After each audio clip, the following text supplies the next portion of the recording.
Orlando, les vagues, la promenade au phare, une chambre à soi, Mrs. Dalloway. Ces ouvrages sont quelques-uns des textes les plus connus de l'une des écrivaines britanniques les plus célèbres du XXe siècle, Virginia Woolf. Et depuis quelques semaines, elle fait aussi l'actualité littéraire, puisqu'une toute nouvelle édition dans la Pléiade vient de paraître. Si son nom est mondialement connu, la femme, comme l'œuvre, le sont-elles pour autant ? Car Virginia Woolf ne se laisse pas attraper si facilement. Mouvante comme son écriture, sa personnalité et les genres littéraires de ses écrits sont multiples.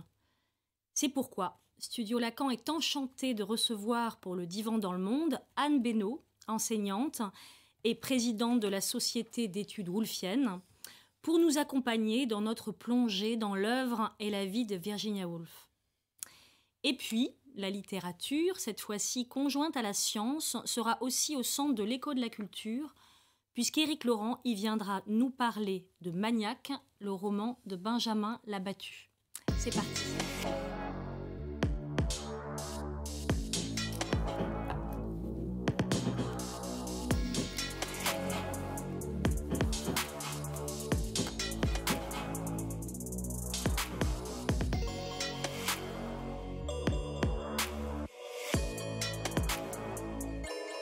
Bonjour Anne Beynaud. Bonjour. Merci de venir à Studio Lacan. Vous êtes maîtresse de conférences à l'Université de Rouen-Normandie et donc présidente en exercice de la Société woolfienne, de la Société d'études woolfiennes. Vous avez aussi commis l'ouvrage Virginia Woolf's Unwritten Histories et vous êtes aussi angliciste. Alors commençons par faire ce qu'il ne faut pas, c'est-à-dire poser deux questions en une. Qu'apporte au fond cette nouvelle édition des œuvres de Virginia Woolf dans la Pléiade? Et au passage, peut-être pouvez-vous nous dire ce qu'est une société savante, puisque c'est le statut de celle que vous présidez. Très bien. Alors d'abord, merci infiniment de m'avoir invité pour présenter, pour parler de cette autrice extraordinaire et pour vous parler de mon intérêt passionné pour son œuvre extrêmement protéiforme, puisque Virginia Woolf est une polygraphe, on y reviendra peut-être. Alors, pour commencer peut-être par la chose la plus simple à expliquer, une société savante, c'est une société fondée sur la loi de 1901. Ici, nous avons des adhérents. Nous sommes une petite société avec une quarantaine d'adhérents, mais aussi une société qui produit beaucoup d'ouvrages, de traductions, qui propose des colloques, des conférences, et qui a pour mission de diffuser la recherche en France et à l'étranger sur Virginia Woolf. Et donc, par exemple, un de ses rôles très récents, qui est en rapport avec l'actualité, c'est d'avoir proposé l'ouvrage Orlando, une biographie, au programme de l'agrégation d'anglais. Et donc, presque tous mes collègues anglicistes qui sont spécialistes de la période et qui enseignent à l'agrégation vont proposer ce travail. Et Orlando n'a pas toujours fait partie des ouvrages de Woolf, des romans de Woolf canonisés. On pourra y revenir peut-être. Alors, en ce qui concerne la nouvelle édition de la Pléiade, alors c'est une édition qui fait suite à celle de 2012, qui avait publié au départ les 10 romans de Woolf, quelques nouvelles, mais aussi enfin, un certain nombre de ces nouvelles. On oublie parfois que Woolf était une nouvelliste. Mais qui n'avait pas publié ses essais. Alors ça, c'est assez normal, on ne peut pas tout publier, hein, mais notamment qui n'avait pas publié cette œuvre, selon moi, majeure, qui est Une chambre à soi, cet essai magistral. Et donc, dans cette nouvelle édition, nous retrouvons Mrs. Dalloway pour le centenaire de sa publication, puisque Mrs. Dalloway fut publiée en 1925. Les nouvelles qui ont amené, comme par un effet tunnel dont Woolf parlait, à l'écriture de Mrs. Dalloway. Nous retrouvons aussi Orlando et nous avons une nouvelle traduction de ce qui fut longtemps traduit depuis 1951 par Clara Malraux, Une chambre à soi, puis ensuite par Marie Darrieussecq, il y a quelques années, par Un lieu à soi, et qui, sous la plume de Laurent Bury, qui est un de mes collègues anglicistes, spécialiste du 19e siècle et traducteur, devient Un lieu à soi. Il y a par ailleurs une très jolie préface de Gilles Philippe qui présente l'œuvre de Woolf sous des aspects protéiformes, son rapport à la littérature française, mais aussi à la philosophie de l'époque, son rapport à des questions de poétique très particulières, et donc un très joli cadeau à se faire ou à faire. Vous disiez que c'était important que les essais soient publiés aussi dans la Pléiade. Vous trouviez important? Oui, alors ça, c'est il y a quelques années, Virginie Despentes écrivait dans Le Monde que ne pas publier les essais de Woolf, et notamment Une chambre à soi, c'était absolument quelque chose qui méritait qu'on se révolte presque contre cela, puisqu'elle voyait en Woolf, et je vois aussi en Woolf, cette polygraphe, c'est pas seulement la grande dame des belles lettres anglaises, mais c'est aussi une Woolf contradictoire, essayiste, une Woolf... Enfin... C'est ça, justement. Alors, au fond, elle était multiple, elle a plusieurs facettes. Donc, vous venez d'en citer certains. Elle était écrivain, novelliste, théoricienne de la littérature, et puis... féministe. Mais au fond, ce que vous nous avez expliqué, ce qu'on découvre, c'est qu'elle n'aimait pas du tout les catégories. Et notamment, elle a pu dire qu'il fallait brûler le terme féministe, mais en même temps, elle était profondément féministe et elle représente encore aujourd'hui une icône du féminisme. Donc, comment comprendre cette contradiction-là? Alors, il y a plusieurs questions dans votre question. Un, je dirais que, en plus d'être une écrivaine de fiction, roman et nouvelle, d'être une essayiste, essais littéraires, mais aussi essais recensions critiques. Il y en a au moins 400. En plus d'être quelqu'un qui écrivait son journal, et on ne l'écrit jamais pour personne. Elle fut aussi une éditrice, puisqu'elle eut une maison de presse, et une traductrice, on l'oublie parfois. Donc il y a toutes ces dimensions de Woolf qui en font un être, une intellectuelle, une figure de son temps, et pas seulement une écrivaine. La question de comment la catégoriser, alors c'est une question difficile, chacune a sa Woolf peut-être. La Woolf plus mélancolique, la mienne est plutôt féministe et c'est celle d'Orlando, même si je prends en compte toutes ses œuvres. Et ça n'est pas du tout exclusif, on a ses affinités avec un texte en particulier.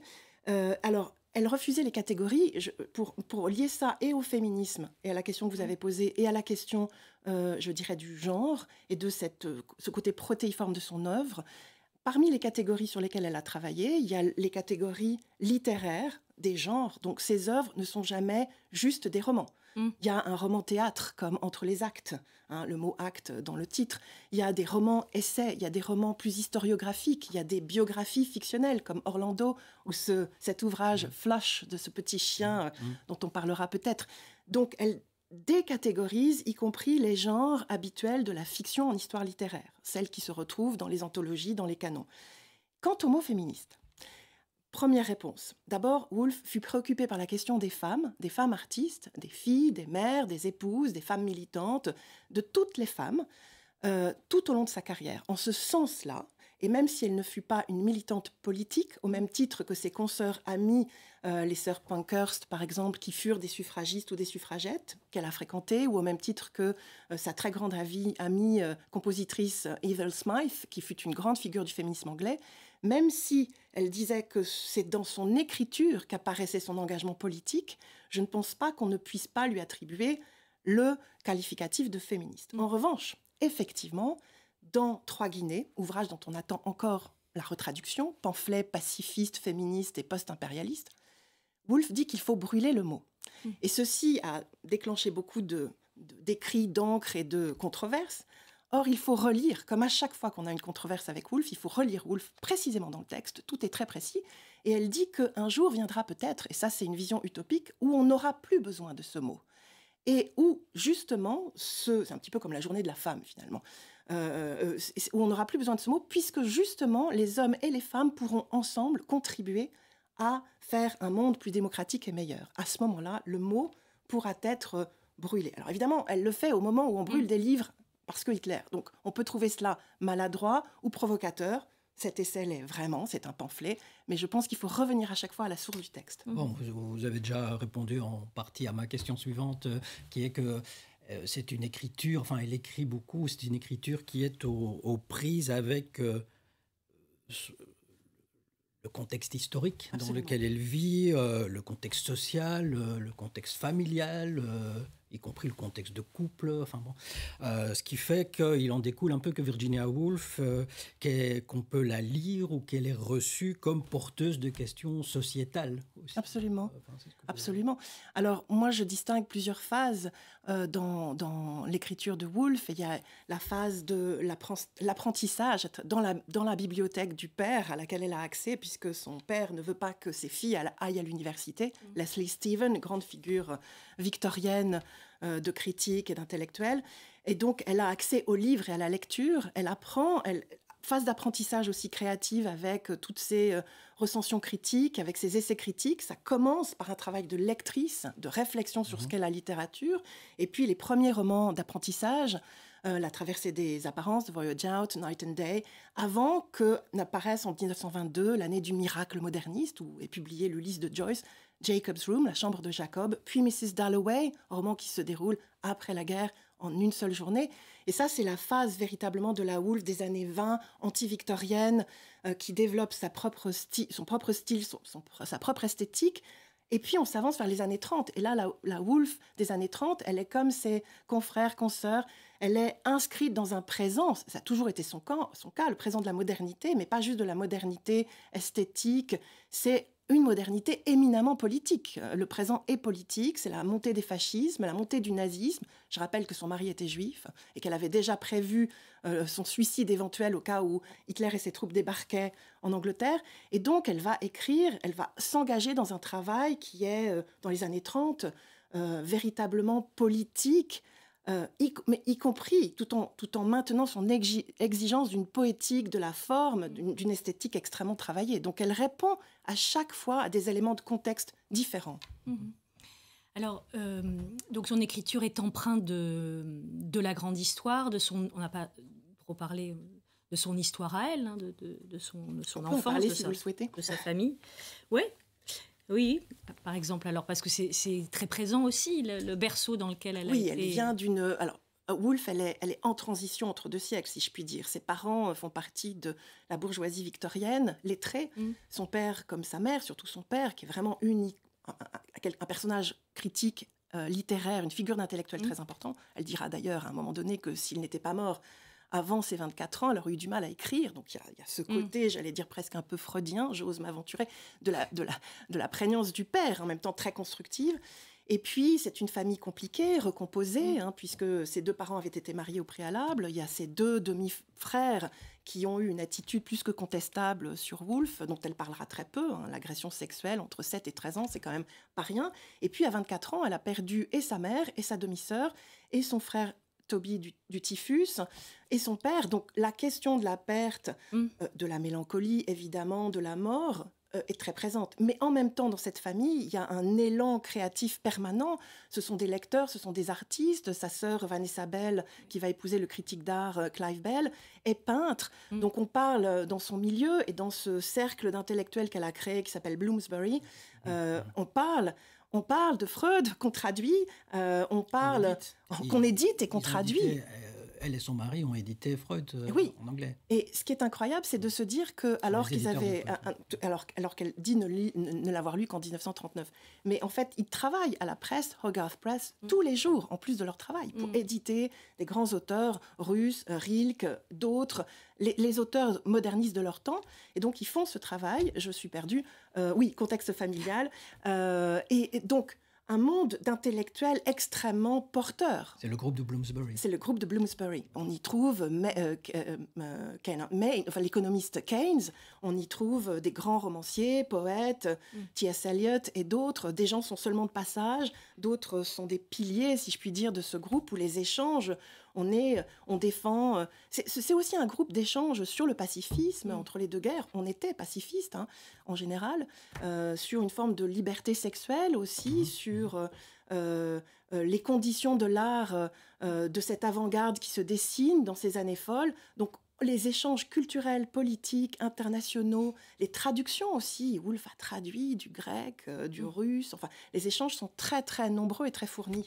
Donc, il y a tout ce contexte. Donc, c'est extrêmement riche. Il y a dans le groupe des Bloomsbury les époux Strachey. Absolument. Strachey qui fait cette première traduction de Freud. D'ailleurs, avec des choix discutables sur l'usage du grec. Ah, intéressant, je ne savais pas. C'est le grec, c'est-à-dire de traduire acte manqué, Fehlausten en allemand, acte raté, de traduire par parapraxis. D'accord.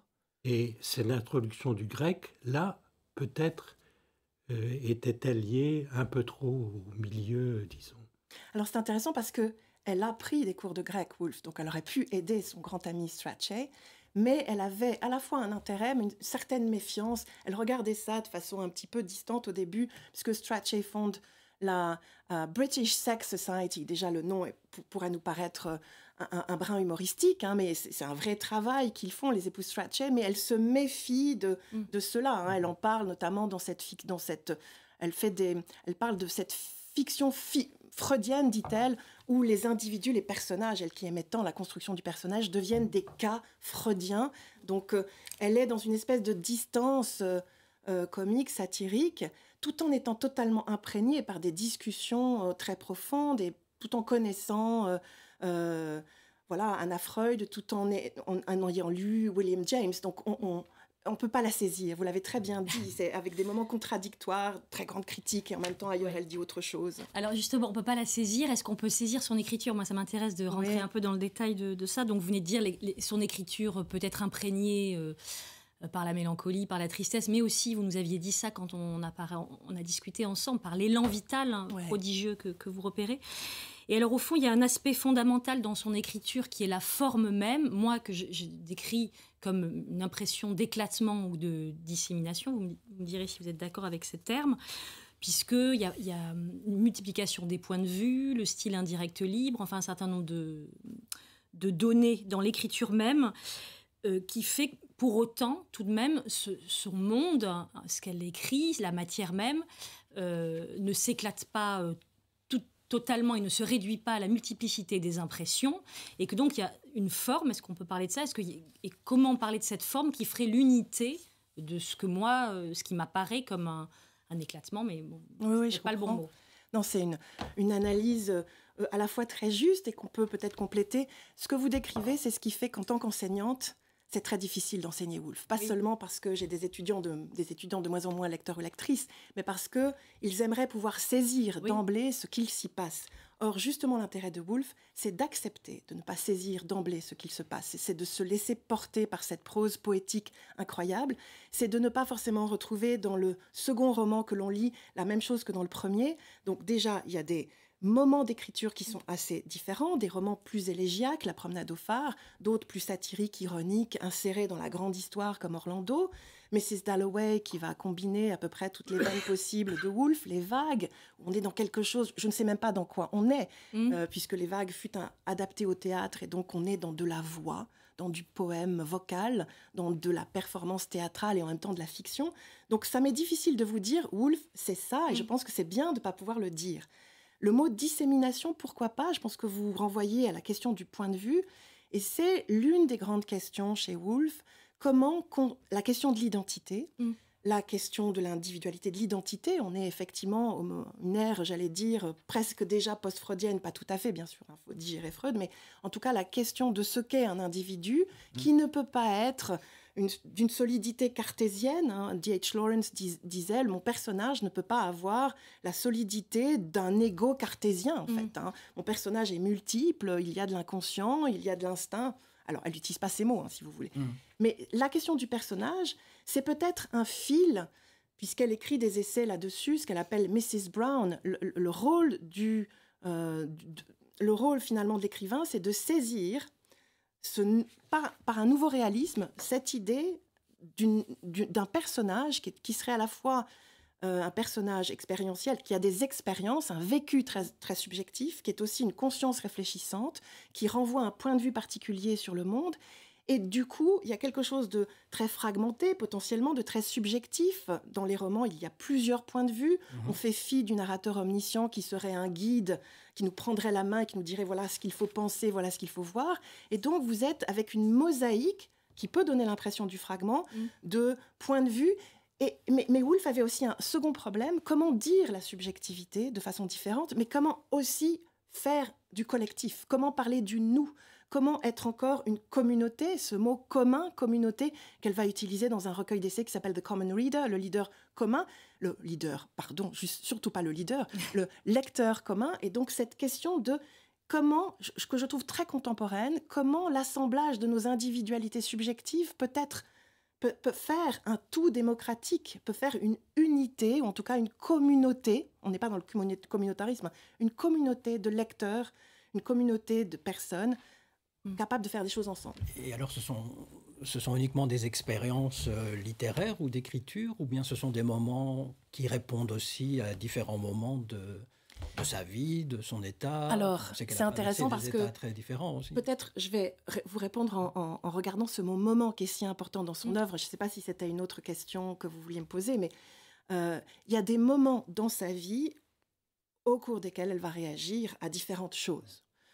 Elle écrit Orlando en hommage à sa relation amoureuse avec Vita Sackville-West. C'est un moment. Elle écrit Mrs. Dalloway aussi en réaction avec toute une sorte de victorianisme latent des milieux intellectuels, l'époque victorienne, qui fut pour elle si plombante, si je puis dire familièrement. Il y a des moments. Et puis, elle parle de sa propre philosophie de l'écriture dans un texte qui s'appelle Sketch of the Past, qui va... une esquisse du passé. Une esquisse du passé, merci beaucoup. Je ne le dis pas en anglais par arrogance, mais parce que c'est comme ça qu'il me vient. Et publié en 1939, un de ses rares écrits autobiographiques. Et elle décompose l'idée de ce que c'est qu'un moment. Un moment de perception. Et elle... je ne sais pas si c'est maintenant que je peux en parler ou pas. C'est ce qu'elle appelle les moments d'être. Absolument. Voilà. Merci beaucoup. Ouais. Les moments d'être, moments of being en anglais. Qu'est-ce qu'un moment d'être? Ça commence par le fait de repérer que dans une vie quotidienne, et comme dans une vie d'artiste, il y a des moments d'être et des moments de non-être. Les moments de non-être, c'est le quotidien, c'est quelque chose de plus plat, quelque chose de moins extraordinaire, mais auquel il faut s'attacher, car la vie ordinaire fait partie des romans de Woolf et doit faire partie des moments de l'artiste. Et puis des moments plus intenses de révélation, on a ça déjà chez les Grecs, on a ça chez les romantiques, on a ça chez Joyce qui parle d'épiphanie dans le portrait du jeune homme en artiste. Et donc, ce moment est un moment d'intensité de la perception sensorielle. Derrière, elle le décrit comme presque un choc nerveux avec ces nouvelles, justement, expériences de l'époque, ces nouvelles sciences et disciplines de la psychologie et de la psychanalyse. Donc, il y a quelque chose de l'ordre du choc nerveux presque traumatique et dont elle fait, elle, la source de ce qui va lui permettre de réfléchir à des choses plus inconscientes, à la mémoire, et aussi à ce qu'elle appelle a pattern, c'est-à-dire que derrière le moment, elle essaye de repérer quelque chose de plus solide, comme une échelle, comme un échafaudage, qui va lui permettre de construire une prose à partir de moments différents, enchaînés. D'où votre idée du fragment. Oui. C'est-à-dire qu'on n'est pas dans une linéarité narrative qui nous permet, dans certains romans les plus connus, parce que la linéarité narrative est dans d'autres romans, mais ce qui est au cœur de sa prose, la subjectivité pourrait-on dire, est le moment d'intensité entouré de moments de non-être. Alors, les moments, ce qu'elle appelle les moments d'être, au fond, elle écrit là dans une esquisse du passé qu'elle a à être consciente des moments vécus. Donc, il faut qu'il y ait cette conscience aiguë. Est-ce que ça a à voir avec l'intensité dont vous parlez, pour après faire le témoignage d'une chose réelle au-delà des apparences. Et, dit-elle, écrit-elle, je la rends réelle en la traduisant par des mots. Donc, il y a d'abord à avoir cette conscience aiguë du moment pour rendre la chose réelle après par l'écriture. Oui. C'est ça au fond. Et vous le dites très bien, je n'ai rien à rajouter. Parce que sont ces mots. Et les moments de non-être, elle écrit, c'est comme une ouate indéfinissable. Laine de coton, ouate, c'est très bien. Indéfinissable. Et ça, je me disais... Donc il y a quand même cette intensité vécue, mais qui doit s'accompagner d'une conscience, avec tout ce qu'on sait de la phénoménologie, une conscience des moments vécus. Ça, c'est le premier temps. Et le second, dans l'écriture, avec la traduction de tout ça. Tout à fait. Il ne s'agit pas de restituer l'émotion dans son apparition brute, la mise en mots est tout un travail de poétique, en fait, pour tenter d'être au plus près de cette expérience, qui est une expérience sensorielle, émotionnelle, etc., forte, mais qui doit être transmise au lecteur, puisque le souci de Woolf, alors quand on lit les vagues, on peut peut-être en douter, parce que c'est tellement compliqué à lire, peut-on dire, mais le souci de Woolf, constamment, c'est celui de la transmission, et c'est celui du commun des lecteurs. Et donc, il s'agit, par son écriture, de rendre son expérience compréhensible, voire universelle. Voire réelle, hein. Enfin réelle au sens de la chose en soi qu'il faudrait arriver à dire telle qu'elle est. Alors, je ne suis pas capable de parler du réel chez Freud. Non, justement pas chez Lacan, de la réalité. Alors, c'est-à-dire qu'elle... On a souvent dit qu'il y avait chez Woolf quelque chose de l'ordre de ce qu'on appelle le haut modernisme anglais, c'est-à-dire on est plus du côté de l'esthétique que du réalisme du 19e siècle. Mais pour Woolf, la façon d'écrire, c'est un nouveau réalisme, si je puis dire. Oui. C'est rendre compte d'une réalité présente qui est complètement différente. On est quand même à l'ère de la théorie de la relativité qui va être traduite en 1922, la physique quantique. Alors, même si on n'y comprend pas toujours grand-chose, le monde est devenu insaisissable lui-même en physique, et puis la Grande Guerre vient tout faire exploser, et puis on travaille sur l'atome, etc. Donc il y a une nouvelle réalité du monde qui s'exprime et dont il faut rendre compte. C'est à la fois cette subjectivité au plus près et le monde. Il me semble qu'il y a un paradoxe, en effet, dans les moments d'être que développe Woolf. Sont à peu près les mêmes que l'épiphanie chez Joyce. Oui. C'est-à-dire que dans le portrait de l'artiste, les moments d'épiphanie sont marqués par la ponctuation joycienne des 4 points, c'est-à-dire un trou.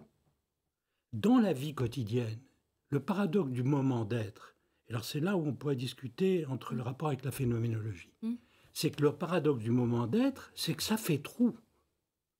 Ça fait trou dans un continu, alors que on pourrait avoir l'opposition du vide et du plein, le vide de la routine, le plein du moment d'être. Mais le plein du moment d'être, ça vient comme un trou. Et justement, c'est un trou où il n'y a pas de mots. Oui. Il n'y a pas de mots. Joyce, il met les points de suspension. Elle dit, il faut toute la reconstruction poétique pour retrouver les mots. Mais il y a fondamentalement, et ça c'est un usage en effet très moderne de l'écriture, comme la marque de ce qui est avant tout une disparition. Alors, pour vous répondre de façon un peu personnelle, lorsque je rencontre Woolf, je rencontre aussi une de mes écrivaines préférées, avec laquelle elle a travaillé, qui s'appelle Catherine Mansfield, nouvelliste de Nouvelle-Zélande, venue à Londres. Et j'écris une thèse sur le non-dit et l'ellipse chez ces 2 autrices. Donc la question du trou, de la béance, que je n'ai pas approché à l'époque avec des moyens qui sont ceux peut-être des théories psychanalytiques, je l'ai vu dans le texte. Le point de suspension, le moment où le texte est sur la crête et nous laisse, non pas tomber si je puis dire, mais nous laisse dans une espèce de moment suspendu d'interrogation, etc. Le fait de choisir des mots pour le dire, mais de ne pas tout dire, d'être à la fois dans le dit et l'indicible, j'en suis absolument consciente. J'y ai passé quelques années. Et c'est quelque chose qui, au départ, m'a fascinée. D'autant plus que moi, j'ai beaucoup travaillé sur les nouvelles, qui sont des récits d'autant plus fragmentés qu'ils sont brefs. Et donc, on travaille à partir de la marque sur le mur ou de un moment, un fragment de moment dans le jardin de Kew Gardens ou d'autres choses. Donc, effectivement, il y a tout à fait d'accord avec ce que vous dites. Et en même temps, il faut le mettre en mots. Donc il y a une utilisation à la fois de la phrase, de la syntaxe, de la rythmique, de l'image. Woolf s'intéressait beaucoup à la photographie, au cinéma. Donc il y a tout ce qui va être... Elle va utiliser tout ce qu'il est possible d'utiliser, tous les moyens artistiques dont elle est imprégnée pour justement, non pas mettre des mots là où il faudrait ne pas en mettre, mais en tout cas pour tenter d'approcher une expérience qui est parfois en effet de l'ordre de l'indicible.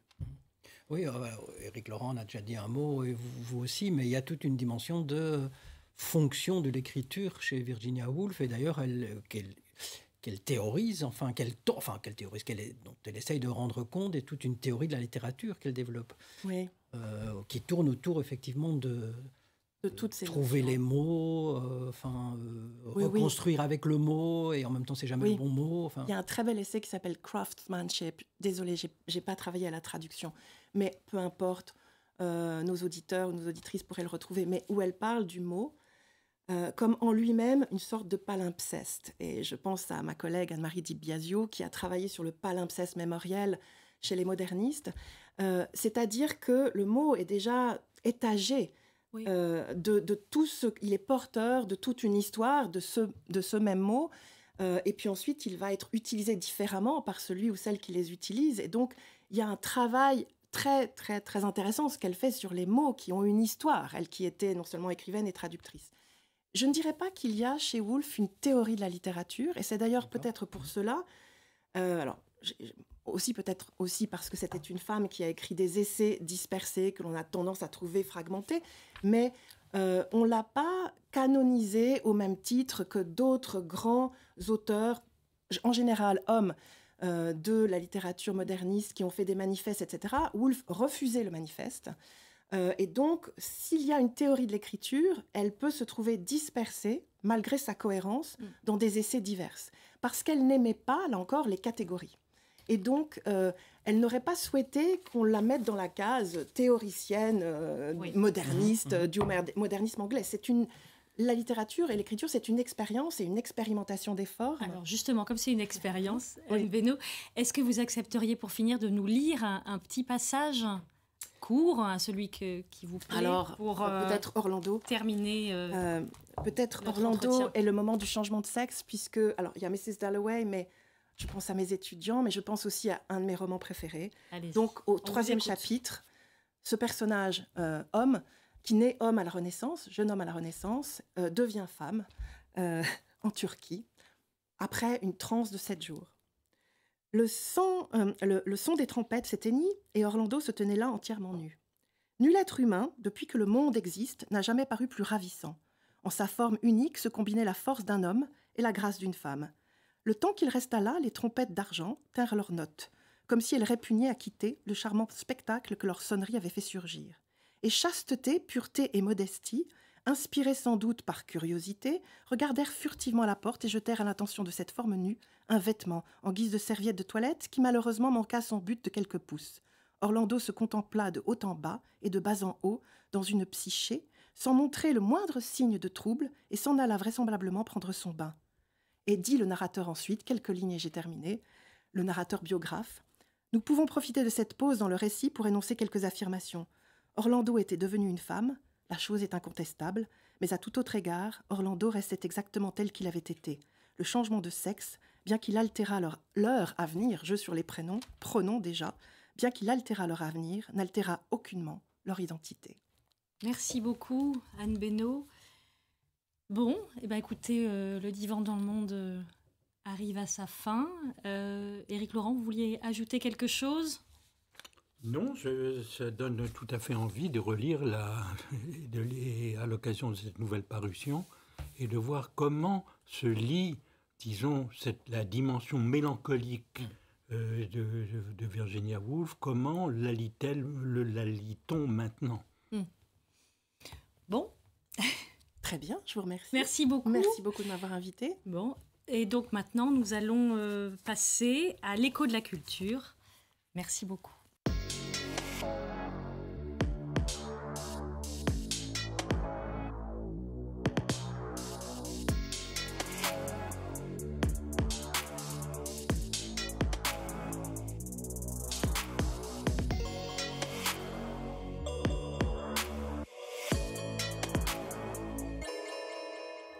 Bonjour Éric Laurent, vous êtes psychanalyste à Paris, vous avez été président de l'Association mondiale de psychanalyse et vous êtes l'auteur de nombreux articles que l'on trouve sur le net et dans nombre de revues diverses et spécialisées, ainsi que de plusieurs ouvrages que l'on peut aisément se procurer. Vous êtes à ce titre aussi, pour beaucoup d'entre nous, un lecteur de Lacan qui marque et dont vous savez faire usage pour réinventer comme il se doit en continu la psychanalyse. Alors, sous le titre que vous avez donné à cet écho de la culture, littérature et science, le drame et la lettre, vous venez nous parler d'un livre publié récemment. Oui, et qui relève de façon originale le gant des pouvoirs de la littérature face à ceux de la science. Il s'intitule « Maniaque » et nous verrons pourquoi. Il entremêle les réflexions sur les grandes étapes de l'histoire des sciences et de la logique au XXe siècle avec l'écriture romanesque du destin tragique des grandes figures de la science qui ont pu incarner ces moments. Suicide, folie, paranoïa, mélancolie. La liste est longue de ces drames subjectifs qui ont accompagné les héros des découvertes les plus extraordinaires du siècle en provoquant des crises. Ces drames subjectifs, Lacan les évoquait dans La science et la vérité en 1965. Je le cite. « Ce drame est le drame du savant.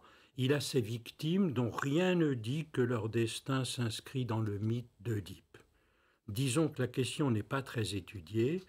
J.R. Meyer, Cantor, je ne vais pas dresser un palmarès de ces drames, allant parfois à la folie où des noms de vivants viendraient bientôt. » Alors, est-ce que vous pouvez nous dire quelques mots sur l'auteur, sur le contexte de Maniac ? Oui, Maniac a été écrit et publié en anglais en 2023 sous le titre The Maniac. Et il vient dans l'œuvre de Benjamin Labattu, un auteur chilien de 45 ans, après, en 2020, écrit un livre écrit en langue espagnole, cette fois, sous le titre Un verdor terrible. Titre difficile à traduire, puisqu'en français, il a été traduit sous le titre Lumières aveugles, et en anglais, le livre est publié sous le titre When we cease to understand the world. Labattu parlait de ce livre ainsi. C'est un livre composé d'un essai, qui n'est pas chimiquement pur, 2 histoires qui essaient de ne pas en être, un court roman et un morceau en prose semi-autobiographique. Fin de citation. Lorsque l'auteur parle d'un essai qui n'est pas chimiquement pur, c'est vraiment le cas de le dire, puisque c'est une réflexion sur l'histoire de la science chimique allemande et de son alliance avec l'industrie de la mort. La couleur verte terrible dont il s'agit est celle du cyanure de fer, appelé aussi bleu de Prusse, et utilisé dans la fabrication du Zyklon B. Et alors pour Maniac ? Eh bien, l'auteur choisit un tout autre dispositif pour soutenir son énonciation éclatée. Il s'efface derrière les propos à la première personne qu'il attribue aux héros de la science qu'il choisit avec un soin remarquable. Et dans les données biographiques, il choisit avec un tact étonnant ce qui est hors norme dans la rencontre de ces hommes et de ces femmes avec l'amour, la jouissance, leur folie propre, et leur donne forme. Le grand succès récent du film de Christopher Nolan sur le responsable du projet Manhattan, Robert Oppenheimer, a rendu présent le drame qu'ont vécu la génération de savants qui ont scellé les noces de la science et de la mort avec la mise au point d'abord de la bombe atomique, puis de la bombe H. Le scénario habile de Nolan nous faisait rencontrer les figures les plus connues de l'épopée de la physique, Einstein, Fermi, Bohr, Feynman, et faisait vivre tout un ensemble de physiciens moins connus du grand public comme Szilard, Rabi et bien d'autres. Mais le scénario tenait sur la figure d'Oppenheimer censée être le centre, puisqu'il était responsable de tout le programme et donc responsable en dernière instance du succès ou de l'échec de la bombe. Et c'est ce qui fait aussi l'objet du livre ?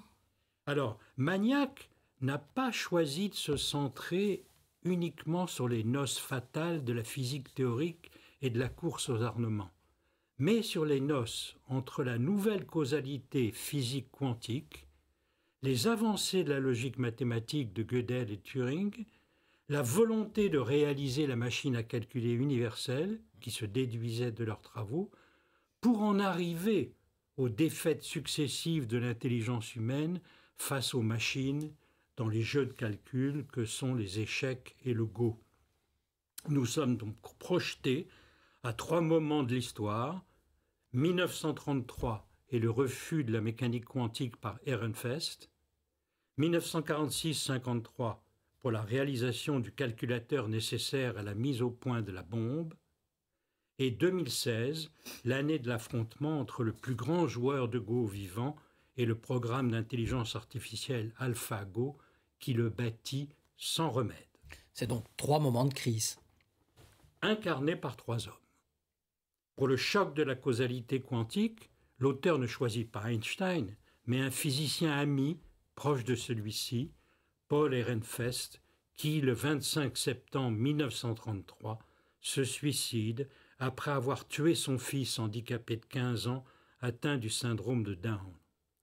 La surdétermination de l'acte désespéré et mélancolique de Paul Ehrenfest est explorée dans une première partie intitulée « Paul ou la découverte de l'irrationnel ».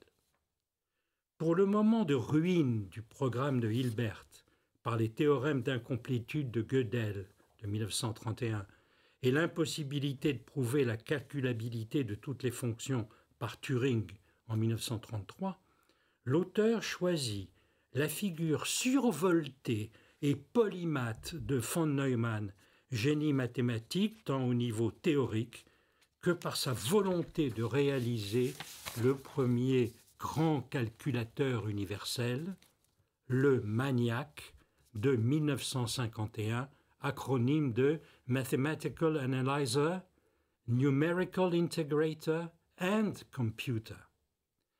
Les façades de cette existence hors norme jusqu'à sa mort en 1957 d'un cancer au cerveau à 53 ans sont présentées dans une seconde partie intitulée « John ou les rêves fous de la raison ».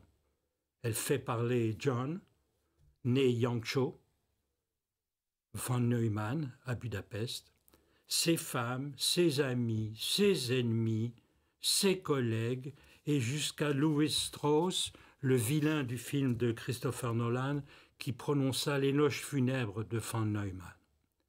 Enfin, la défaite de l'intelligence humaine face à l'intelligence artificielle, qui marque notre actualité, est incarnée par la rencontre en 5 parties en 2016 de Lee Sedol avec le programme AlphaGo mis au point par Demis Hassabis, lui-même meilleur joueur d'échecs d'Angleterre dans sa jeunesse, immigré chypriote. Les 2 hommes, Lee Sedol et Demis Hassabis, ayant présenté des traits autistiques et des états de dépersonnalisation étranges au cours de leur existence passionnée, dont ils ont témoigné.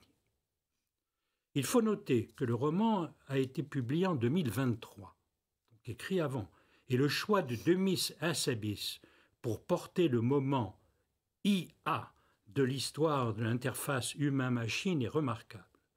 Depuis 2016, Demis Hassabis était devenu responsable de l'intelligence artificielle chez Google pour redevenir en 2023 responsable de l'ensemble de toutes les intelligences artificielles de Alphabet et spécialement des interfaces avec les neurosciences. Il obtient, en 2024, le prix Nobel de chimie pour ses travaux de modélisation de la topologie du repliement des protéines par le programme AlphaFold. Le prix Nobel est partagé avec John Jumpers, biologiste spécialiste des protéines. Donc cette 3e partie est intitulée « Lie ou les illusions de l'intelligence artificielle ». Les 3 parties du livre se nouent dans une même circulation à l'envers de la certitude scientifique. Donc découverte, rêve, illusion. Et c'est avec une grande virtuosité littéraire que l'auteur s'efface devant toutes ces voix qui disent le drame de ceux qui inventent et portent le savoir dans des territoires inconnus, rêvant du meilleur, mais n'étant pas à l'abri du pire. Donc il y a 3 parties dans l'ouvrage. Oui. Pour faire tenir cette réflexion sur les liens de la physique au calcul de l'intelligence artificielle, le livre se divise en 3 parties. Mais c'est surtout la 2e partie, ainsi que la figure de von Neumann, qui occupe le plus de place. Cette figure étrange d'un savant qui, contrairement à Einstein ou Oppenheimer, a toujours pensé que le seul remède à la destruction de l'espèce humaine par les bombes atomiques était d'en faire toujours plus.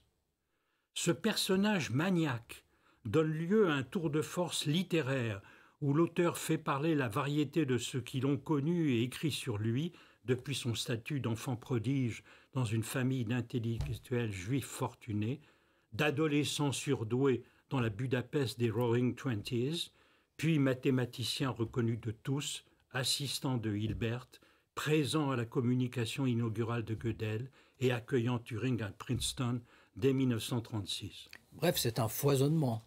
Oui, l'auteur donne la parole dans des chapitres de longueur variable aux voix qui se croisent, se contredisent, se diffractent.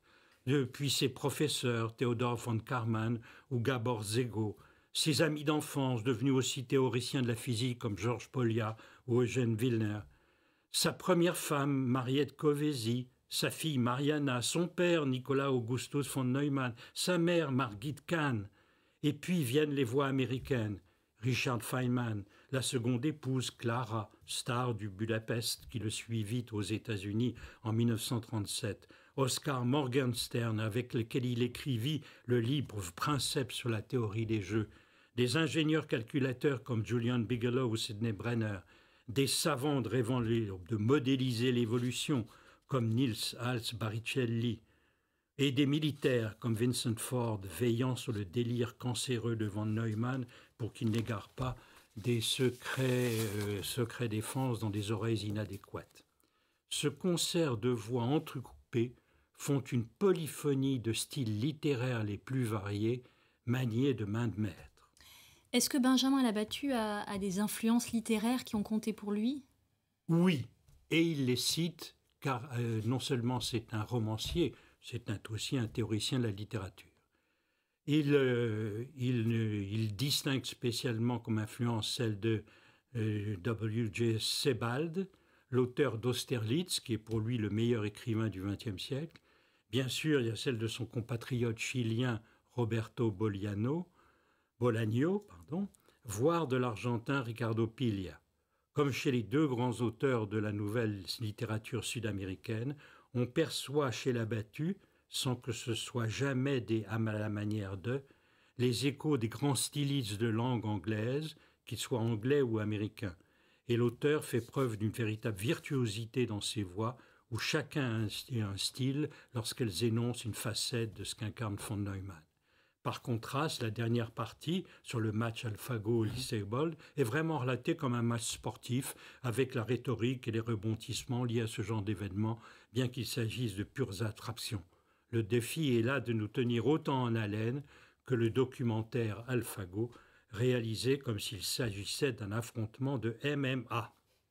Une virtuosité stylistique de l'auteur. Donc. Oui, et qui est d'autant plus remarquable que c'est le premier livre écrit par Benjamin Labattu en anglais directement. Le livre bénéficie de la traduction de David Falkenberg, lui-même romancier et voyageur dans les langues, qui a traduit déjà des auteurs remarquables. Il est spécialement bien placé pour rendre hommage à la diversité des styles utilisés par Labattu et pour apprécier les renvois proprement littéraires qui sont effectués. Rendons hommage à sa traduction souple et docile à la virtuosité de l'auteur. Labattu sait nous intéresser aux meilleures réflexions sur les liens de la science et de la pulsion de mort avec une simplicité, une évidence, une force qui nous aide à mieux déchiffrer les angoisses contemporaines, les espoirs qui sont entretenus et les cauchemars qui nous sont annoncés. Merci beaucoup Éric Laurent. Voilà, notre émission touche à sa fin. Et donc nous vous donnons rendez-vous pour un prochain Studio Lacan. À bientôt.